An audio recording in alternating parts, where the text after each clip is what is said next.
நாம் இந்த ஊசி நகராமல் ஸ்டெக் ஆகி இப்படி இதே இடத்துல இருக்குது அப்படின்னாக்கா, ஊசி கீழே இறங்காமல் இருக்குது, மேலே தூக்காமல் இருக்குது, நல்லா இந்த மாதிரி நல்லா ஃப்ரெஷ்ஷாக போக மாட்டேன்னுது அப்படின்னா என்ன பண்ணலாம் அப்படின்னு சொல்லிட்டு பார்க்கலாம்.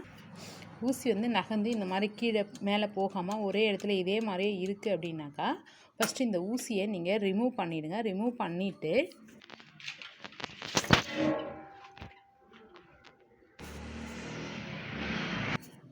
இந்த இடம் வந்து நமக்கு லூஸாக இருக்கான்னு செக் பண்ணிவிட்டு, இந்த ஹோல் இருக்குது இல்லைங்களா, இந்த ஹோலில் வந்து ஒரு சின்ன டெஸ்டர் இல்லை சின்னதாக திருப்புளி மாதிரி வச்சு ஒரு சுற்றியால் ஒரு தட்டு தட்டினீங்கன்னா நல்லா உள்ளே போய் நல்லா ப்ரெஷ் ஆகிடும்.